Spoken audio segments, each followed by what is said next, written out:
Hello student, मैं Saddam sir सरल रसायन यूट्यूब चैनल पर आपका स्वागत करता हूं। हमने अपने प्रीवियस वीडियो के अंदर कंट्रीब्यूशन ऑफ एटम पढ़ा था। आज का जो हमारा टॉपिक है वो है सिंपल क्यूबिक यूनिट सेल। इस टॉपिक के अंदर हमें सिंपल क्यूबिक यूनिट सेल यानी कि एससीसी की कंप्लीट इंफॉर्मेशन लेनी है। तो आज हम बात करेंगे सबसे पहले इसका स्ट्रक्चर कैसा होता है। तो इसके स्ट्रक्चर को मैंने सॉलिड स्टेट के पार्ट थर्ड के अंदर 3D के अंदर रिप्रेजेंट किया है।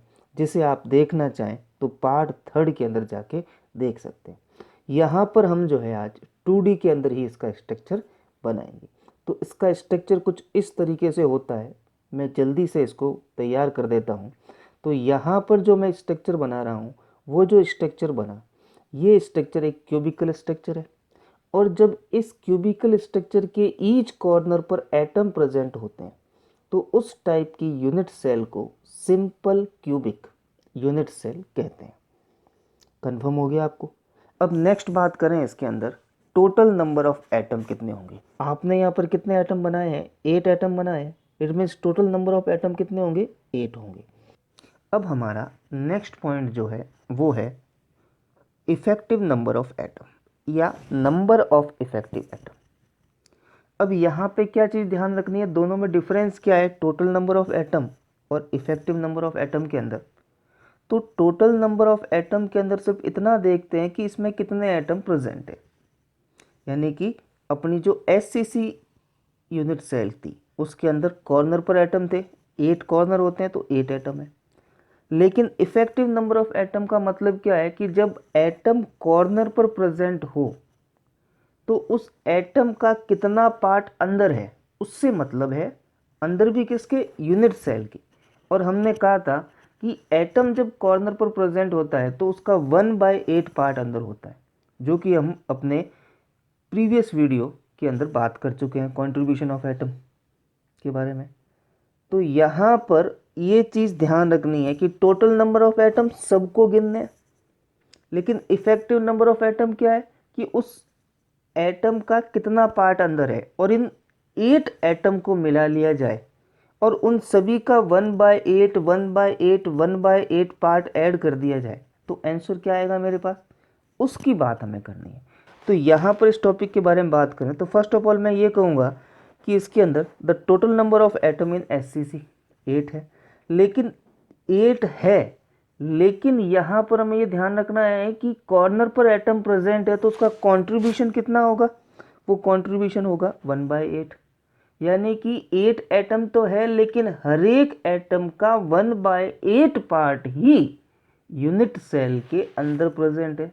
तो बाकी बाहर वाले से तो कोई मतलब ही नहीं रहा।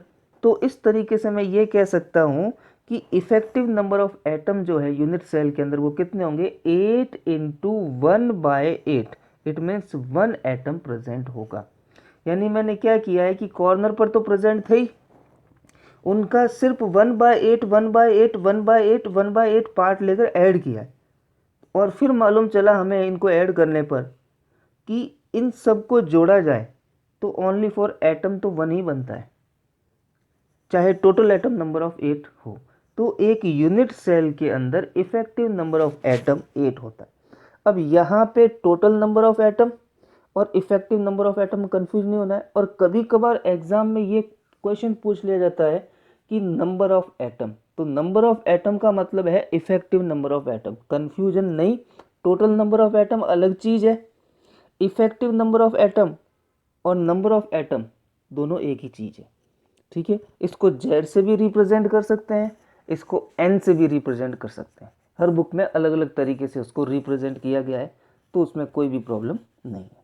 इसी तरीके से एससीसी का जो नेक्स्ट पॉइंट है उसके बारे में बात करें तो वो है कोऑर्डिनेशन नंबर। अब कोऑर्डिनेशन नंबर का मतलब क्या है कि कोई पर्टिकुलर एटम है, उस पर्टिकुलर एटम को अदर कितने एटम टच कर रहे हैं उसको बोलते हैं कोऑर्डिनेशन नंबर।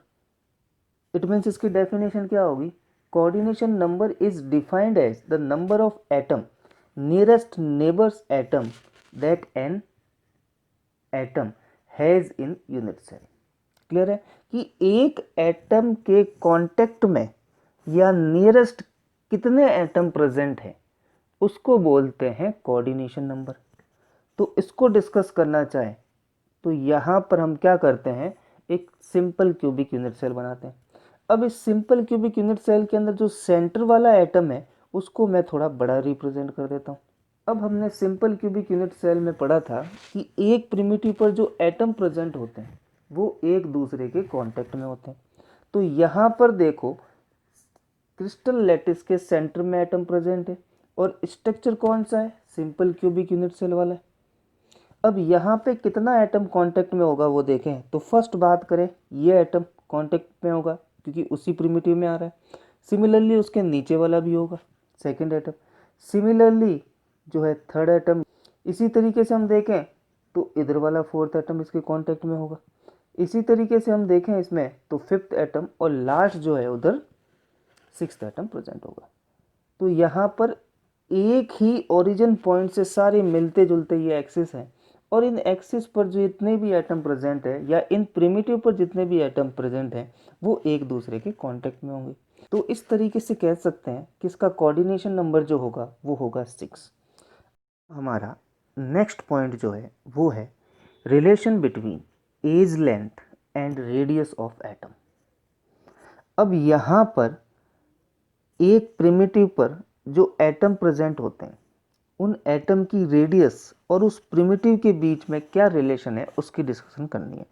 अब हम ये जानते हैं कि सिंपल क्यूबिक यूनिट सेल के अंदर जो है एटम्स होते हैं जो एक प्रिमिटिव पर प्रेजेंट है वो एक दूसरे के क्लोजर होते हैं या कांटेक्ट में होते हैं।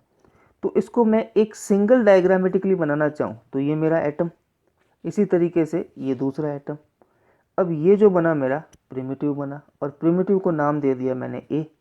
अब यहाँ पे देखे एक एटम में ये आर और दूसरे एटम में भी क्या प्रेजेंट है आर, आर मतलब रेडियस। अब यहाँ पे मतलब क्या हुआ, ए किसके बराबर है 2r के बराबर है, तो निकल गया हमारा रिलेशन, यही तो था। तो मैं ये कह सकता हूँ कि फ्रॉम द डायग्राम में देखें कि इन 2r को मिलाएं वो किसके बराबर है, a के बराबर है, तो यही हमारा रिलेशन है और रिलेशन आया हमारा a is equal to 2r। ये सिंपल बात थी। अब हमारा नेक्स्ट टॉपिक जो है वो है पैकिंग एफिशिएंसी। पैकिंग एफिशिएंसी को मैं सिंपल वर्ड में कहना चाहूँ तो ये कह सकता हूँ कि एक यूनिट सेल में कितना पार्ट एटम के थ्रू कवर है और कितना पार्ट वैकेंट प्रेजेंट है। यानी यूनिट सेल के अंदर जब हम एटम रीअरेंज करते हैं या अरेंज करते हैं तो कितना भाग एटम ने लिया है और कितना भाग खाली है, वही चीज़ कहलाती है पैकिंग एफिशिएंसी।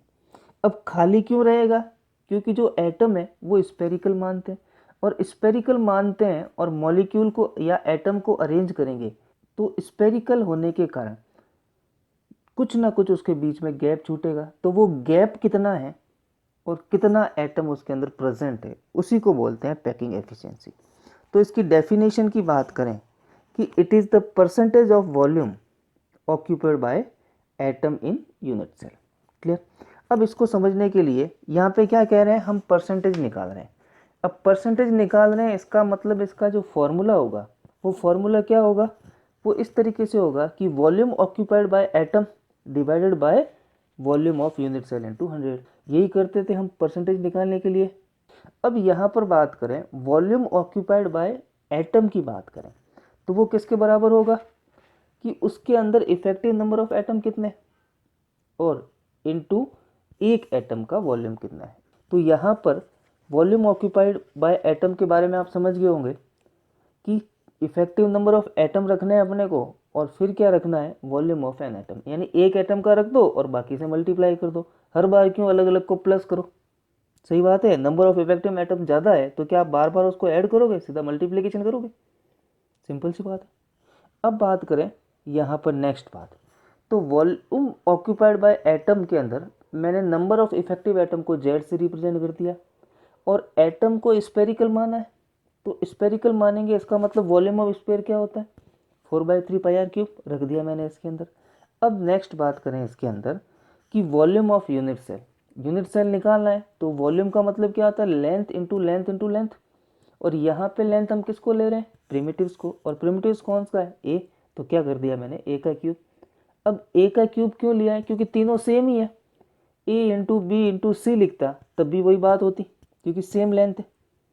या ए का क्यूब लिखूं तो भी वही बात है इसके अंदर, तो मैंने यहाँ पे लिखा ए का क्यूब। तो इस तरीके से मैं क्या करूं, इन दोनों फॉर्मूलों को मैं ऊपर वाले फॉर्मूले के अंदर रख देता हूं। तो क्या आया मेरे पास, packing efficiency is equal to z into 4/3 pi r cube and divided by a cube into 100। तो ये हो गया हमारे पास पैकिंग एफिशिएंसी का फॉर्मूला। एक बार वापस कहना चाहूँ तो पैकिंग एफिशिएंसी का मतलब क्या है कि एटम के थ्रू कितना वॉल्यूम कवर्ड है और कितना पार्ट खाली है, उसके बारे में बात करनी। तो यहाँ पर क्या करूँगा, एससीसी के लिए करें तो एससीसी के लिए भी ऊपर ही हमने पढ़ा है कि जो जेड होता है वो 1 होता है। अब बात आती है ए क्या है यहाँ पे, ए। तो ए और आर में क्या रिलेशन है वो यहाँ पे लिखना है। तो हमने क्या कर दिया कि ए की जगह पुट कर दिया 2r को, तो हमारे पास आंसर क्या आ जाएगा, सही बात है 8r क्यूब। तो यहाँ पर मेरे पास जेड भी आ गया और ए भी आ गया। तो इसको हमें क्या करना है, फॉर्मूले के अंदर पुट करना है। तो फॉर्मूले के अंदर भाई साहब रख लिया हमने, और रखने के बाद हमारे पास जो आंसर आएगा 4 2 जा 8 कट जाएगा, और जो बचेगा π/6 इंटू 100। और इसका फाइनल आंसर जो होगा वो होगा 52.4%। यानी कि एक क्रिस्टल के अंदर simple cubic unit cell present हो तो एटम के थ्रू जो कवर्ड पार्ट होगा वो 52.4% होगा, बाकी होगी वो सारी की सारी वॉइड्स होगी।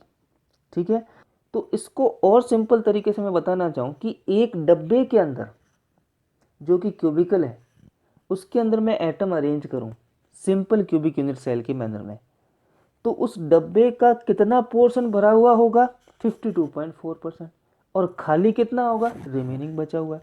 तो ये होती है पैकिंग एफिशिएंसी। ये था हमारा आज का topic, simple cubic unit cell. यदि मेरा वीडियो आपको पसंद आया हो तो मेरे वीडियो को लाइक और शेयर करें, मेरे चैनल को सब्सक्राइब करें, तथा साथ ही साथ नोटिफिकेशन बेल पर क्लिक ज़रूर करें ताकि फ्यूचर में आने वाले वीडियो के बारे में आपको इन्फॉर्मेशन हो सके। धन्यवाद, सब्बा खैर।